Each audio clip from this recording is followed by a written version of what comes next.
Welcome to NNX, where we give you your news faster than you can eat a bowl of mac and cheese. I'm Allison Miller. And I'm Emmanuel Perez Martinez. Let's get right into today's top stories. Evanston's water bills are set to increase by over 23% starting the 1st of January. The City Council voted unanimously last Monday to amend City Code for the increase. Both minimum rates and excess water charges will go up by 23.3%. This means the average Evanston household will pay an extra $60 per year in both water and sewer bills. However, residents who qualify for the affordable water rate won't see any charges. The city hopes this increase will help raise money to replace water mains and about 500 lead service lines. To help with the impact of the water rate hike, the city will reduce the sewer rates by over 13%. Now that we're just a few weeks away from winter break, students and Evanston residents alike are ringing in the holiday season by tackling their shopping lists. Each year, small business owners and artists sell their creations at the Women's Club of Evanston's Holiday Bazaar. From athletic skirts to vintage jewelry, over 50 vendors fill the rooms with unique finds. According to the U.S. Bureau of Economic Analysis, Americans tend to spend more around the winter holiday season.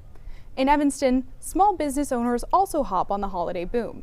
These strategies are working, with the city reporting a 50% sales tax increase between October to November last year. Vendors at the bazaar say that they could feel the difference. I tried different holidays like Valentine's and it's just not as much for that. So I really stick around Thanksgiving, Christmas, and sometimes New Year's. Although the Women's Club's Holiday Bazaar is over, more holiday shopping opportunities are coming to Evanston very soon. While local businesses gear up for a busy holiday season, a popular Evanston cafe is preparing to close its doors. Tag's Cafe on Central Street is closing on December 28th. The cafe is an offshoot of the popular Tag's Bakery next door. The cafe has been around since 2018 and is a popular place for many Evanston residents. Locals have expressed their sadness for the closure, saying it provided a unique space for Evanstonians and that its closure may lead them to visit the area less frequently. I was pretty sad because I really like cafes, and I think coffee shops are kind of staples community where people just gather, and that opportunities for conversation that wouldn't ordinarily happen otherwise. Tag's Bakery will stay in business for its 87th year. For more information, visit tagscafeevanston.com. The Evanston Dog Beach sits just south of campus and has gained somewhat of a cult following among Evanstonians. The group is led by Mike Meyer, who is considered the unofficial mayor of the Evanston Dog Beach. Every morning, Mike, a group of dog owners, and their pack of four-legged friends watch the sunrise from one of their favorite spots in the city. But the beloved spot was not always accessible.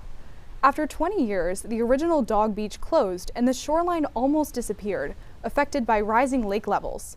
But Mike kept his eye on the Evanston Beach, and almost 4 years ago, he saw a path forward. He went to First Ward Alderman Claire Kelly, who brought the issue of reopening the beach to the city. After months of negotiations, the beach reopened. Now, Mike continues to advocate for his mixed species community.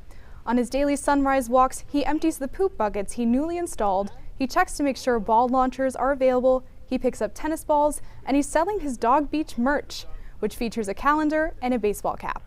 Why he continues this dedication?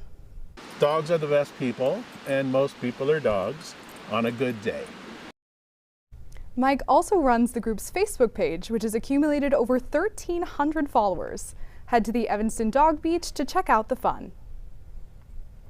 An Evanston City proposal for bike lanes along Chicago Avenue is raising controversy from citizens. The new plan calls for the new two-way bike lane connections existing bike on West Howard and North Clark Streets to an existing two-way route at Davis and Church Streets.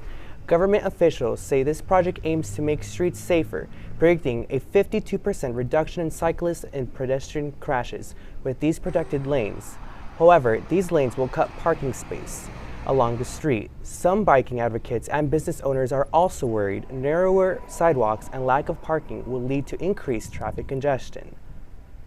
City officials will meet with community members next Tuesday to discuss the impact of the proposal.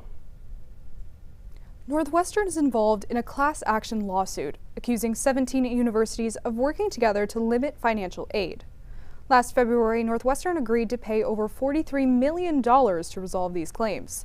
The class action includes about 200,000 current and former college students, covering full-time undergraduate students who received at least some need-based financial aid from their university that did not fully cover tuition, fees, room, or board. A Northwestern spokesperson told CNN that the university, quote, did not commit any wrongdoing, but agreed to settle the case to focus on student growth. Northwestern students who fit this criteria and who were enrolled between fall quarter 2003 through February 28, 2024, may be eligible to get money from the $284 million settlement fund. The claims administrator for this case estimates the average claimant could get about $2,000. The deadline to submit a claim is December 17th. Football season ended on Sunday for the Wildcats, but construction on the new Ryan Field is making progress. The project reached a milestone last week as the first structural steel column was raised off the ground and put into place. This beam anchor will anchor the new field. On site for this were President Michael Schill and Athletic Director Mark Jackson, along with NU benefactors Pat and Shirley Ryan and their son, Pat Jr. The Ryan family is funding the majority of this $850 million stadium project, the most expensive in college football history. The new field will have 35,000 seats compared to the 47,000 in the old stadium. The field is set to open for the 2026 football season, with games being held on the lake and at Wrigley Field in the meantime. Northwestern Hillel is stirring it up with a new chef this school year. Chef Jacob Portman is Hillel's first in-house chef and the only Hillel chef in Illinois. Portman, who was hired in the spring, now cooks holiday meals at Hillel instead of catering. He has worked in restaurants and bakeries before, but says he enjoys connecting with the Jewish community. I think as a whole, like you have more of a relationship with the people you're cooking for. You're seeing the same faces week after week. I get to switch up the menus as often as I want. I get to get feedback in real time from students and staff about what they liked, what they didn't, and get to adjust. So it really lets me have a lot of creativity. If you want to taste one of Chef Portman's dishes, check out Hillel's Latkapalooza tomorrow night.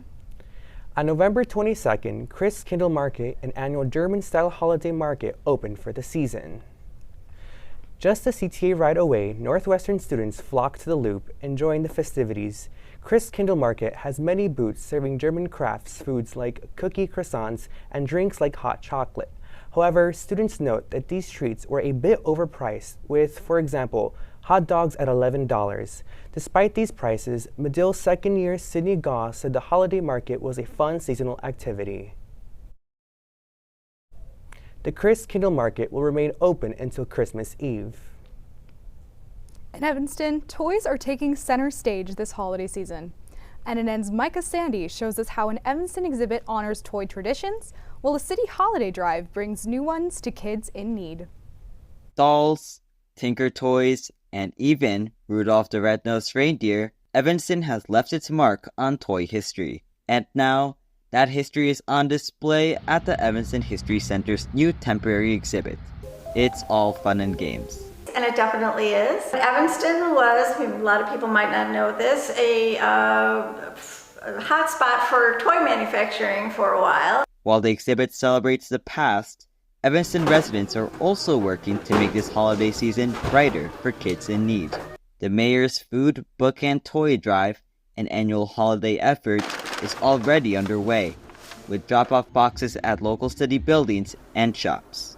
Volunteers have helped empty this box 3 times at Booked, a local bookstore on the main Dempster Mile. So far so good. We've had a combination of people who come in and purchase a few books from us to put in there, and people who come in having, gotten toys or books or anything. The drive has become an Evanston holiday tradition, making it easy for Evanston families to donate or sign up as recipients. Anyone who is in need of their holiday meal and or toys for the children in their household, they just call the Evanston 311. Evanstonians ensuring access to holiday cheer for kids in need and celebrating the toys that bring joy for generations.